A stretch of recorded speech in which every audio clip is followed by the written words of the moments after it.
sou Cláudio Quadros, cirurgião oncológico.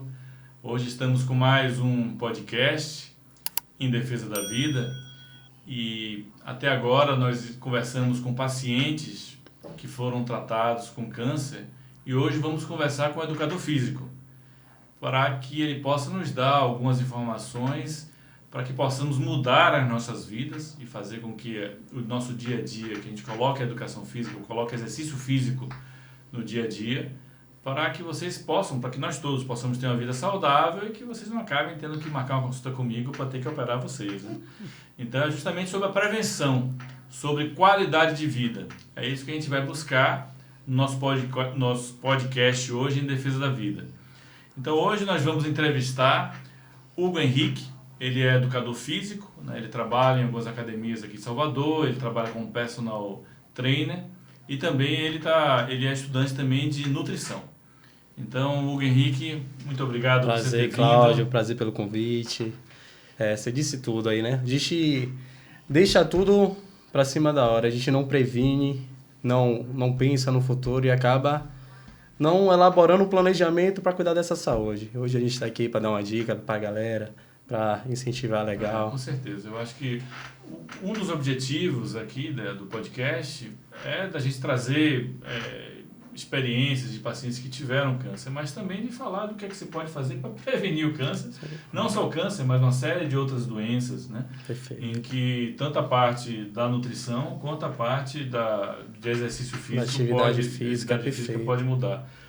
Mas me conte aí, você já teve algum paciente que estava em tratamento, que começou a fazer atividade física e que você sentiu que isso fez com que melhorasse o tratamento dele? Eu já tive contato mais com clientes que eles vieram pós-tratamento. Aí eles estão sendo inseridos de novo ali num ambiente que respira a saúde, né? Eles se sentem um pouco mais acuados, a gente vai trabalhando de forma que ele se sinta à vontade e adequando o exercício a ele, para ele sinta força ao fazer o exercício, não se sinta limitado e desmotivar. Porque os 3 primeiros meses do exercício físico ele é bem desmotivador. Você tem que adequar sua rotina de novo a um estímulo diferente e aí a gente vai trazendo você ao pouco, lhe escutando o que é que está acontecendo durante cada sessão de exercício, que nem eu faço com cada um dos meus pacientes, chamo de paciente também. A gente vai... Eu sou paciente dele, viu? Ele é meu personal trainer. A gente vai... Posso dizer que realmente minha vida melhorou bastante depois que ele começou a treinar. Isso é muito importante. E algo que eu gosto muito de escolher trabalhar e amo realmente a atividade física. Eu venho trazendo, todo dia a gente escuta um pouquinho, porque cada dia é um dia atípico, né? Pode acontecer várias coisas que você se sinta mais cansado para praticar o exercício que eu planejei para você. A gente tem que adaptar ele de acordo com como você tá. A gente não é todo dia a mesma coisa, então a gente tem que estar adaptando. E qual a rotina que você acha que é adequada? Quantas vezes por semana? A gente ouve muito isso, né? De quantas vezes por semana que você deve fazer atividade física. Aí você ouve alguns jargões, 3 vezes, 30 minutos. Não, peraí, como é que é isso? 30 minutos de que tipo de exercício? Eu sou adepto muito a saber o que é que você faz no seu dia. Você trabalha muito tempo sentado, você precisa de uma atividade física um pouco mais duradoura, tanto na semana como no dia. Você vai praticar atividade física durante 1 hora e os outros 16 dias, ou as outras 16 horas, você vai se manter sentado em frente a uma tela. Também, nesses casos, os meus clientes, eu passo uma ginástica laboral, alguém que faça. Você pode fazer o exercício agora mesmo aqui, durante que está fazendo o podcast. Vai levantar, fazer pequenos alongamentos. Dá para fazer pequenos fortalecimentos também. Mas o ideal, no mínimo, 3 vezes na semana, Cláudio. 2 vezes, muita gente fala 2 vezes, mas o estímulo é muito pouco para o nosso dia a dia. Porque hoje em dia a tecnologia faz você ficar muito tempo sentado, acaba você... Eu costumo dizer de que a gente está vivendo hoje em dia, né, com todo o nosso dia a dia faz com que a gente não saia, né, não se levante. Depois que criaram o controle remoto, né, você faz tudo ali parado e agora com o celular, então a tendência é que você fique na inércia. Eu trouxe uns apontamentos aqui. Que você fique parado, né? Na década de 80, Claudião, a gente dava 10 mil passos. Hoje em dia, a base é de 2.400 passos. Isso calculado dá 400 calorias diárias que a gente acaba acumulando.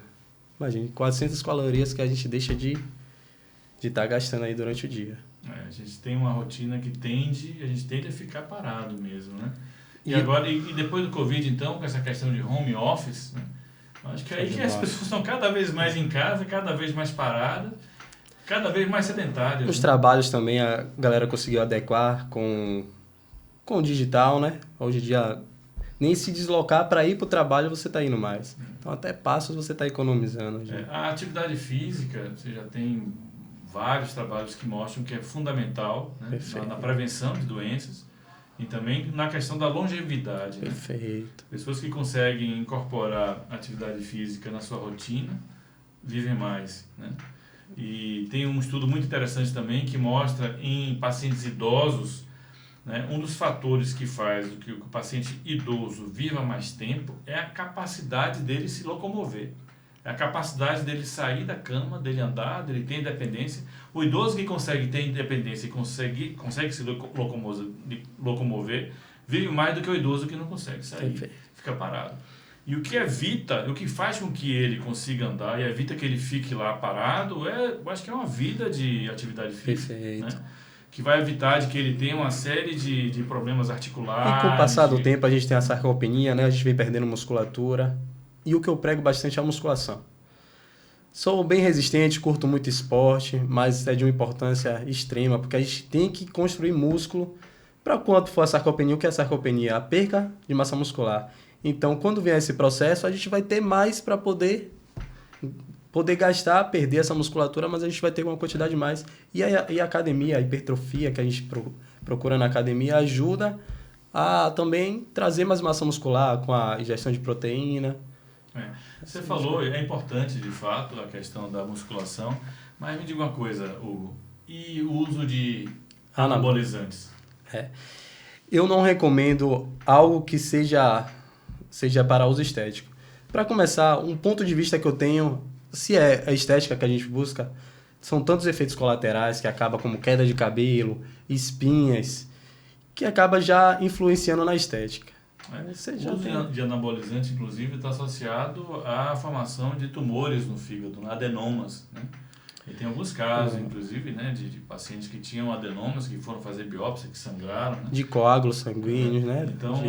Então, adenoma hepático e uso de anabolizante estão lado a lado. Tá lado a lado. Então, acho que, de fato, é uma mensagem muito importante de que outra tendência que a gente tem essa tendência que a gente já conversou de ficar sedentário, e outra tendência que a gente tem hoje em dia é de você querer ter resultado rápido. Perfeito. Então, estamos num momento do imediatismo. Eu quero e quero logo e da forma mais fácil possível. Então, a pessoa quer ficar forte, rápido. A pessoa quer emagrecer, rápido. Não calcula os riscos, e não calcula as consequências das formas de que você está obtendo isso. Né? A gente está falando de benefícios, a gente quer envelhecer bem, mas aí com esses agravantes a gente vai chegar lá de uma forma não esperada, né? Achando que a gente está construindo um benefício para o futuro, mas a gente vai acabar voltando, né? Denegrindo o corpo para a gente envelhecer, não vai envelhecer de uma forma saudável. A gente acaba pagando esse preço depois com o passar do tempo. Né? Então, você no primeiro momento você pode até conseguir o que você queria, mas aguarde, né? Aguarde mais um tempo para você ver no que aqui, né? A forma que você conseguiu, se foi de uma forma que não trazia saúde, né? E hoje, é uma área que eu acompanho bastante, a galera está migrando muito dessa questão porque se deslumbravam muito com esse corpo muito forte, hoje a galera está bem híbrida, se arriscando na corrida, junto com a musculação. Então, o corpo que se adequa a isso aí não é um corpo tão musculoso assim. É de uma hipertrofia, de uma definição muscular, mas não de um volume tão grande, porque quanto mais volume, você acaba perdendo flexibilidade. Quanto mais volume muscular que você Perfeito. fala. Pessoa que tem muito volume acaba não tendo a capacidade de exercer atividades de esporte. Tem seu caso da parte, tem gente que consegue manter sua flexibilidade, mas tem gente que não consegue manter. A corrida você não vai desempenhar bem porque é muito peso sobre as articulações e por assim vai. Então a galera hoje em dia está tendo uma noção, acredito que essa questão Mas aí é o público que também já adotou como um modo de vida. Tem ainda a galera que se aplica bastante, mas isso é crime, né? Elas estão bem resistentes também a a pensar nesse caso. E me fale, passe aí uma mensagem, né, para uma pessoa que hoje é sedentária e que está precisando mudar a vida, né? Eu falo da musculação como algo que você tem que entender que você tem que fazer. Se a gente não pode fazer só o que gosta. Tenta atrelar com algo que você gosta, já que o recomendado é mais de 2 vezes na semana. Tenta atrelar 2 vezes na semana. Se você gosta de um beach tênis, faça um beach tênis. Você gosta de um futebol, procure fazer um futebol, uma natação. Tem tantas variações de esporte. Hoje em dia é só você procurar algo que te adeque, algo que seja legal. Esporte individual, se você não socializa bem com outras pessoas, você sente que você não tem aptidão e acaba deixando de fazer aquele esporte para não atrapalhar os outros participantes, entendeu? Procura algo que você se encaixe, um profissional também que lhe escute, porque às vezes eu vou passar um treino para você, só que você não vai achar interessante alguns movimentos, não vai te agradar, você vai achar desconfortável algumas posições no meio da academia. Você sinaliza um profissional que vai lhe escutar, porque o treino tem que ser benéfico até para sua mente. Você tem que pensar, vou de manhã, vou encontrar algo ali, vai ser um cara que vai estar me escutando, vai procurar traçar um caminho para os meus objetivos, mas algo que me agrade também, não algo que seja engessado, porque a gente tem várias variações que a gente consegue tá botando no meio desse treinamento. Hugo, nessa questão da atividade física, o que a gente vê também, muitas pessoas fazendo, é a questão do crossfit, né? Que seria um exercício de alta intensidade, né? Como é que você vê isso, né? Porque no crossfit você vai de uma frequência cardíaca, você sobe muita frequência cardíaca muito rápido, você faz com que as pessoas tenham atividades, né, extenuantes até em curto período de tempo, né? Como é que você vê isso daí, essa questão do crossfit? Outro ponto, crossfit são movimentos bem complexos, multiarticulares, que você tem que estar preparado para fazer. Eu vejo como você tem que procurar um profissional adequado, acho que eles chamam de CT, um CT, que é Centro de Treinamento adequado, para que seja fiscalizado, porque é uma atividade coletiva. Se tiver 2 professores para 20 pessoas, fica um quadro de pessoas muito grande. Como é algo de alta intensidade, tem que ser bem supervisionado para que não ocorra nenhum acidente, todo mundo execute de forma correta o movimento. Eu não sou contra. Acredito que você preparado para aquilo, com boa orientação, é uma das formas que você tem que procurar de atividades que você gosta. Eu acho, na minha visão como médico, eu acho que é de fato um exercício que traz muito resultado, né? Porque por conta da intensividade, da questão da queima calórica, dos exercícios que você faz em curto período de tempo, mas você tem que ter cuidado em pacientes que possam ter alguns problemas cardíacos, né? Alguma arritmia, porque você vai estar colocando o seu corpo ao extremo, né? Então, se você tiver algum problema, justamente por estar colocando ao extremo, ele pode se apresentar durante o treino, né? Perfeito. Então, acho que é bom você saber selecionar os pacientes, ter certeza, principalmente pacientes da minha idade, ter certeza que não tem nenhuma alteração nas coronárias, que não tem nenhuma arritmia, não tem alguma alteração que possa, com o desenvolver do exercício, vir a trazer você tem que procurar um profissional adequado, né? Eu trabalho com avaliações com uma certa frequência, em 2 em 2 meses. Eu pego o paciente, a gente vai aferir a pressão, você vai trazer seus resultados de mapa que você faz, seus exames anuais. A gente traça também as metas que de acordo com o seu objetivo e vai organizar a questão de composição corporal, a gordura corporal, nível de massa muscular. Então, a gente tem que ter um controle, né? Não pode deixar o paciente se inscreveu no começo do ano, vai frequentar a academia o ano todo, o CT, no caso do CrossFit, e deixar ele ao léu, assim, só... Você não vê como é que está a saúde dele, mas também não vê como é que está sendo o resultado, não tem uma base do que está acontecendo. Né? Isso. Outra coisa que eu ia conversar, você falou da questão da importância da musculação, né? E o que é que você me diz de pessoas que não têm o hábito de fazer exercício físico e que entram numa academia e começam a fazer os exercícios de olhar, né? Fica olhando, então, aquele tá fazendo daquele jeito, vai lá e faz daquele... Sem, às vezes, as academias todas têm um educador físico, né? Tem que ter um educador físico que é responsável técnico pela academia.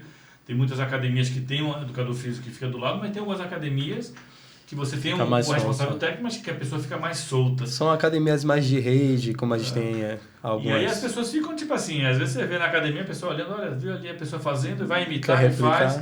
Ou então você medir da pessoa que começa a fazer esse tipo de atividade sem orientação. Perfeito. E faz o exercício que não é da forma adequada. E Cláudio, não é nem só pela academia. E o que é que isso pode causar? Não, às vezes é a própria pessoa. E replicando Instagram, internet, o que vê, né? E o que é que isso pode trazer de complicação para a pessoa de estar fazendo os exercícios de uma forma errada. Perfeito. Ó, sempre oriento você procurar um profissional, porque o treino é muito individualizado. Eu não posso pegar um treino seu, Cláudio, que tem uma certa frequência pela semana, que tem certas limitações, porque de acordo com cada trabalho, de acordo até com o seu próprio biotipo, certas pessoas têm certos tipos de encurtamento, que tem que ser observado isso durante o movimento.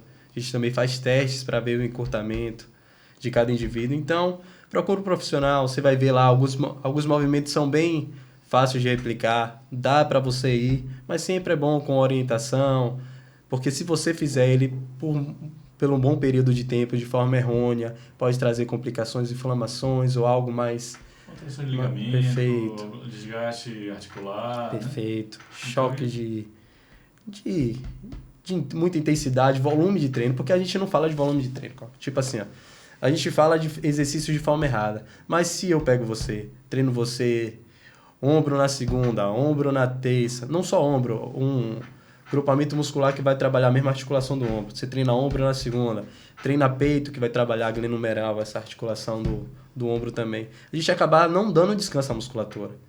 A musculatura não, a articulação. A gente acaba não dando descanso à articulação e acaba trazendo uma inflamação para aquela região. Que a gente, sem entender o que é que está acontecendo, tenta continuar e aí vai vindo um pepino daqui para frente. O que eu posso relatar, na minha experiência como cirurgião oncológico, é pacientes que estão saudáveis, que têm um hábito de fazer exercícios físicos, quando adoecem e precisam de fazer um procedimento cirúrgico, esses pacientes acabam saindo melhor no pós-operatório. Eles acabam assimilando melhor a doença. Eu não estou falando que a gente deva fazer atividade física para ficar doente, mas é algo que a gente não sabe o que vai acontecer no dia seguinte, amanhã. Né? Então a gente faz atividade física para a gente estar se sentindo bem. Né? Mas se por acaso acontecer de você ter que fazer algum tipo de tratamento, você estando saudável, você tem a certeza que o resultado é um resultado melhor. E isso é uma mensagem muito importante. Né? Eu acho que o Hugo podia Perfeito. falar algo nesse sentido.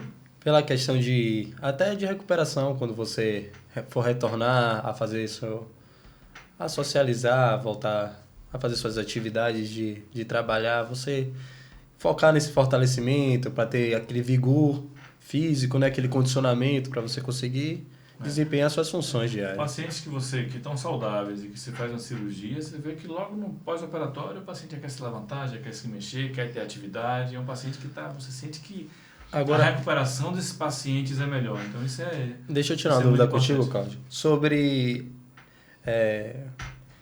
tratamentos assim. Depois que ele finaliza um tratamento, ele ainda está hospitalizado, ele tem um acompanhamento de um fisioterapeuta, né? Geralmente tem um fisioterapeuta. Perfeito. A questão da cirurgia e você começar a fazer atividade física logo após a cirurgia, que é uma coisa que muitas vezes os pacientes perguntam, é que depende da cirurgia que você vai fazer. Mas mesmo as cirurgias minimamente invasivas, né, cirurgias robóticas que a gente faz, que tem pequenas incisões, a questão muitas vezes do exercício físico é para evitar de que forma a hérnia. Então, Sim. Muitas vezes o paciente que você faz uma abordagem abdominal, você dá pelo menos um tempo de uns 45 dias, porque por mais que ele tenha feito um orifício pequeno, né, que não Sim. fez um corte grande no abdômen, mas aquele orifício ele ainda está cicatrizando. Aí você acaba vai forçando. e bota fazer aquele exercício que você mandou fazer de abdominal e tal, ficar agachando com peso. Então a tendência é de que acabe formando uma hérnia nesse local. Por isso que tem toda uma anamnese, a gente conhece o paciente então, quando vai isso é uma coisa que no pós-operatório, assim, de você começar a pegar peso, fazer exercício, você tem que ter uma restrição para não formar hérnia. Mas é fundamental que o paciente possa andar, se mexer, fazer outras atividades. Que é interessante essa questão multidisciplinar. Um médico, fisioterapeuta, quando ele achar que o paciente está pronto para ir para um passo a mais, um educador físico, tem que ter essa... E é importante também essa questão, né, do educador físico entrar em contato com o médico. Perfeito. Né? Fala, e aí, como é que tá? Esse paciente foi operado, tem 15 dias de operado, e aí não posso? Então acho que a gente tem que começar a criar também esse tipo de contato, né? Porque o que a gente busca, como você falou mesmo, é o bem-estar do nosso paciente. Perfeito. E falando em paciente, a gente teve um podcast com uma paciente muito querida minha, que é Ruth, né? E Ruth, ela teve um tratamento de um câncer de ovário. Quando ela foi diagnosticada, já tinha líquido na pleura, com metástases, com células de câncer na pleura. Precisou fazer drenagem pleural 2 vezes. Precisou fazer várias quimioterapias, enfim. E ela chegou a pesar 40 quilos, né? Quando ela estava lá fazendo a quimioterapia e estava sem cabelo, perdeu o cabelo, estava em cima da cama. Ela falou que fazia quimioterapia, muitas vezes ela não conseguia sair da cama, né? E ela contou de que o filho dela é educador físico. Sim. E que ela, muitas vezes, o filho trazia uns halterezinhos para ela fazer umas atividades deitada. Ele adaptava o exercício e ela fala de que, quando a gente conversou com ela, né, o que é que fez que você conseguisse vencer tudo isso, ela falou que, claro, que foi a fé dela, a família, os amigos, né? Mas que também a atividade física, Sim. que o filho, muitas vezes, no primeiro momento, exigia que ela fizesse, e depois ela começou a pedir, porque ela via que isso melhorava a situação dela, que isso ajudou muito ela. E acredito que ela também deveria fazer antes da... ela falou que já fazia atividade antes. Perfeito. Né? Então, acho que isso também acaba ajudando muito na recuperação. Show de bola. É o que a gente estava falando, né? Ela tem um corpo preparado, uma musculatura que vai ali auxiliar ela no processo de quando ela está tendo esse déficit de saúde, né? É uma questão de queda de imunidade, né? Eu acho que é algo que você vai fazendo para si, né? É como se você estivesse obtendo créditos, né? Sim, para poder... Obtendo créditos e no momento, às vezes, você pode utilizá-los, né? E, tipo assim, então, é o bem-estar de você estar condicionado.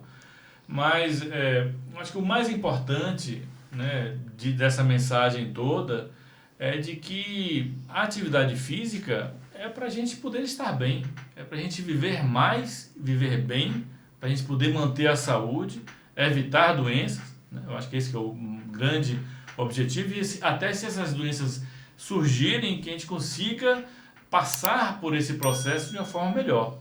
A questão da estética é algo que vem após. É um dos benefícios. É um benefício que a gente vem depois. Quer dizer, o objetivo maior é você estar bem, né? Você estar conseguindo viver bem. Agora, estar bem e bonito, muito melhor. Agora, a gente não pode querer inverter, né? Vou fazer só para ficar bonito e Perfeito. vou fazer de qualquer forma para poder chegar... Deixar a saúde de lado, né? Muitas vezes, né? Eu acredito que muitas vezes as pessoas que acabam utilizando anabolizante, outras medicações, às vezes até a parte cardiovascular delas, às vezes não está tão boa assim. Sim, então, às vezes não estão tão saudáveis assim, apesar de estarem hipertrofiados, né? Um dos pontos que a gente tem contra o uso de anabolizante é que você acaba ganhando força na musculatura, mas você não tem uma articulação, porque quando a gente vai aumentando os pesos, a gente vai ganhando força na musculatura e a articulação ela está sendo preparada, está tendo força também naquela articulação para ela aguentar de certas cargas. Quando a gente joga um estímulo externo e acaba ganhando força na musculatura, a articulação não está preparada para executar. E você tem casos que você conhece de pessoas que acabam sofrendo assim, com problemas articulares? Assim, tipo assim, é isso. Meus pacientes nunca tive um que teve assim, como eu trabalho em academia, como a gente atende mais de 200 pessoas por dia, então a gente vê muito caso de falta de força na articulação e acaba sobrecarregando e ele tendo uma lesão ali no momento. que ele sente que ele tem força para fazer aquele exercício. Só que a articulação não está preparada, não veio sendo treinada para aquilo acontecer. Entendeu? Porque a força veio do estímulo externo, então veio de uma forma que o corpo não esperava. Então ele não está pronto para atender ela da forma que ela quer. Tá bom. Eu acho que você passou sua mensagem. Eu acho que passou a mensagem para todos. Eu agradeço a sua Muito obrigado aqui. pelo convite, Cláudio. E espero que tenha mais vezes aí, para a gente conversar certeza. Um pouco a mais. E a ideia do podcast é essa, né? A gente conseguir defender a vida e com hábitos saudáveis e quem sabe com isso a gente consegue... Se uma pessoa que tem assistido isso e fala, olha, eu vou começar a fazer atividade física, eu acho que já serviu perfeito. A nossa conversa. Lembrando que também não precisa você ir para academia, tem como você fazer ela de forma peso corporal, só procurar um profissional que vale adequar ao seu estímulo com o objetivo que você precisa, ou que você procura. Porque você se interessa, procura um profissional que ele vai lhe orientar. Tem gente que não se adequa ao ambiente da academia. Isso aqui é de forma cortada, porque eu gostei interessantíssima a parte dela. Tem pessoas que também não se adequam, mulheres, a ir treinar em academias com ambiente, com homens no ambiente. Hoje mesmo teve um caso lá na academia, um rapaz filmou a menina, aí a gente teve que ir atrás, procurar as imagens da câmera para mostrar que ele estava filmando. Então, tem gente que não se sente bem. A reclamou disso, foi. Né? Ela teve outro rapaz que... Eu acho que isso acontece muitas vezes com mulheres e muitas vezes em pacientes que estão em processo de reabilitação. Às vezes tem pacientes com câncer que estão sem cabelo, né, com alopecia. Sim. Às vezes estão muito fracos, muito debilitados, muitas vezes idosos, que muitas vezes, né, demoram mais fazendo as atividades. E às vezes você tendo umas academias mais direcionadas, sim, às vezes as pessoas se sentem melhor. Às vezes você não se sente à vontade de ir numa academia, mas às vezes também faz bem para alguém que é um pouco tímido, para socializar um pouco mais. Né? Tem que ver o... eu acho que tem que adequar, né, a academia ao perfil. Por isso que o treinamento é individualizado, né? Sempre é de cada pessoa que a gente tem que puxar o estímulo. Depende de... Cláudio é um, Hugo é outro. Como é que o Hugo gosta de treinar, o ambiente, os exercícios, e aí a gente vai adequando com o estímulo. Beleza. Cláudio, muito obrigado, meu velho. Isso é demais. Vamos terminar esse podcast em defesa da vida, em que nós estávamos falando sobre atividade física. E a mensagem que a gente deixa é que o treino bom é aquele que você gosta de fazer e que você faça. E que você incorpore no seu cotidiano. Pode ser em academia, pode ser na rua, correndo, andando, mas se exercite, faça alguma atividade, você vai se sentir melhor, você vai ver mais e, quem sabe, se um dia você precisar, você vai se restabelecer melhor, porque você vai estar mais saudável.